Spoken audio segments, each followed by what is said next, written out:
26 বিধানসভা ভোটে ভবানীপুরে শুভেন্দু অধিকারী বনাম মমতা বন্দ্যোপাধ্যায়ের লড়াই। কেন এই প্রশ্ন উঠছে? কারণ নন্দীগ্রামের পর ভবানীপুরের লড়াইয়ের চ্যালেঞ্জ ছুড়ে দিলেন শুভেন্দু অধিকারী মমতা বন্দ্যোপাধ্যায়ের উদ্দেশ্যে। অর্থাৎ ভবানীপুরে কি এবার মমতা বন্দ্যোপাধ্যায়ের সঙ্গে শুভেন্দু অধিকারীর লড়াই হতে চলেছে? 4 বছর পরেও হারের যন্ত্রণা, এবার হারাবো ভবানীপুরেও মমতা বন্দ্যোপাধ্যায়কে হারানোর চ্যালেঞ্জ শুভেন্দু অধিকারী। 26 বিধানসভা ভোটে ভবানীপুরে মমতা বন্দ্যোপাধ্যায় বনাম শুভেন্দু অধিকারীর লড়াই। নন্দীগ্রামের পর এবার ভবানীপুর, ফের মুখ্যমন্ত্রীকে চ্যালেঞ্জ ছুড়ে দিলেন শুভেন্দু অধিকারী। 4 বছর পরও আমার কাছে হারের যন্ত্রণা ভুলতে পারিনি, এবার হারাবো ভবানীপুরে। এভাবেই মমতা বন্দ্যোপাধ্যায়কে হারানোর চ্যালেঞ্জ রাজ্যের বিরোধী দলনেতা।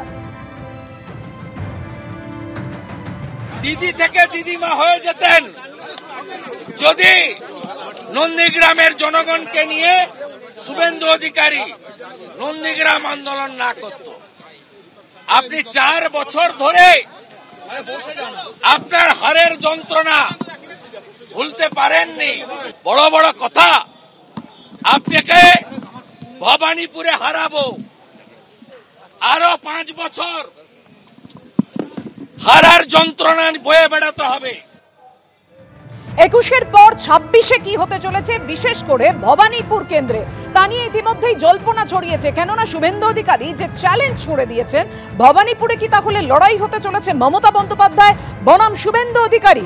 এবং যদি সেটা হয় তাহলে স্বাগত জানাবেন, মানে শুভেন্দু অধিকারী যদি ভবানীপুরে প্রার্থী হন মমতা বন্দ্যোপাধ্যায়ের বিরুদ্ধে, তাহলে স্বাগত জানাবেন সুকান্ত মজুমদার। শুভেন্দু যদি দলের কাছে মমতা বন্দ্যোপাধ্যায়ের বিরুদ্ধে দাঁড়াবেন বলে প্রস্তাব দেন, স্বাগত জানাবো। ভবানীপুরে শুভেন্দু অধিকারী দাঁড়ালে মমতা বন্দ্যোপাধ্যায় পরাজিত হবেন, আশাবাদী সুকান্ত মজুমদার। দেখুন, শুভেন্দু বাবু যদি ভবানীপুরে আমাদের কাছে প্রস্তাব দেন দলের কাছে যে মমতা বন্দ্যোপাধ্যায়ের বিরুদ্ধে দাঁড়াবেন উনি, আমরা অবশ্যই সেই প্রস্তাবকে সাদরে গ্রহণ করব। এবং এটা আমারও বিশ্বাস যে শুভেন্দু বাবু যদি মমতা বন্দ্যোপাধ্যায়ের বিরুদ্ধে ভবানীপুরে দাঁড়ান, তাহলে অবশ্যই মমতা বন্দ্যোপাধ্যায় শুভেন্দু বাবুর কাছে পরাজিত হবে। যাদবপুর বিশ্ববিদ্যালয়ে ভেতরে বাইরে মিটিং মিছিলে নিষেধাজ্ঞা প্রত্যাহার করে নিলেন মাননীয় বিচারপতি তীর্থঙ্কর ঘোষ। এর আগে আপনারা জানেন কর্মসূচির জন্য যে নিষেধাজ্ঞা ছিল সেটা আগের মতোই নিয়ম মেনে পুলিশের কাছে আবেদন করতে হবে এবং আগের নিষেধাজ্ঞা প্রত্যাহার করে নির্দেশ দিয়েছেন বিচারপতি তীর্থঙ্কর ঘোষ। বিজেপির মিছিল সংক্রান্ত মামলার প্রেক্ষিতে 7ই মার্চ হাইকোর্টের নিষেধাজ্ঞা, 13ই মার্চ বা পরবর্তী নির্দেশ না দেওয়া পর্যন্ত বহাল নিষেধাজ্ঞা আজ প্রত্যাহার।